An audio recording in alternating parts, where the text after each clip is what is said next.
D'abord, il faut soutenir tous les points d'entrée, les points d'accès, tous les relais finalement qui font que cette francophonie, c'est une francophonie au acte, une francophonie vécue, c'est une langue de l'émancipation, une langue poétique, tout ce qu'on veut. Et puis par ailleurs, il y a aussi peut-être des partis pris à prendre qui doivent être plus clairs. C'est-à-dire que il y a beaucoup de pays en fait dans la francophonie qui ont été par exemple concernés dans les derniers mois par des coupures d'accès à Internet. Donc parler par exemple de la circulation du français et des idées alors qu'on coupe l'Internet, c'est pas possible. Le Cameroun par exemple, l'année dernière, 183 jours de coupure d'accès à Internet. Donc on peut dire que la France soutient la diffusion des idées, les mondoblogueurs et compagnie. Si les gens n'ont pas accès à Internet, je suis désolé, la francophonie, elle peut pas circuler, elle peut pas respirer. Togo, Ghana, enfin je veux dire, on peut multiplier les exemples. Donc c'est un des points. Emmanuel Macron a parlé du français comme d'une langue numérique, il a raison.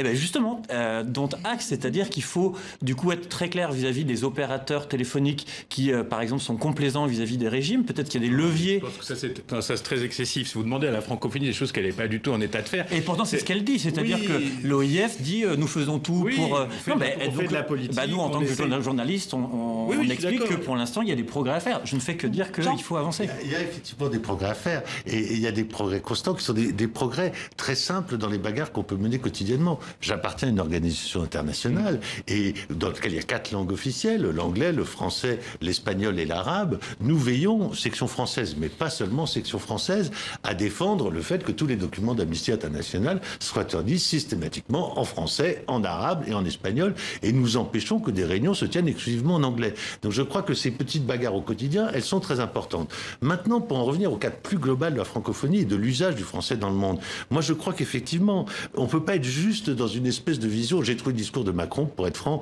un peu bisounours et un peu gentil. Exactement. Cette espèce de plurilinguisme merveilleux, cette espèce de mondialisation heureuse qu'il incarne d'une certaine manière. La francophonie intéressante, elle ne l'était plus. Mais je suis tout pas d'un coup, d'accord on s'y avec vous. intéresse. Moi, je pense que je me suis toujours intéressé à la francophonie. J'ai toujours défendu la francophonie. Je me suis toujours bagarré. Et je viens de faire au Québec une interview d'une écrivaine québécoise d'origine asiatique, d'origine vietnamienne, qui m'a expliqué pourquoi elle avait préféré écrire en français qu'en anglais, parce que le français lui donnait beaucoup plus de nuances dans la langue et dans l'expression orale.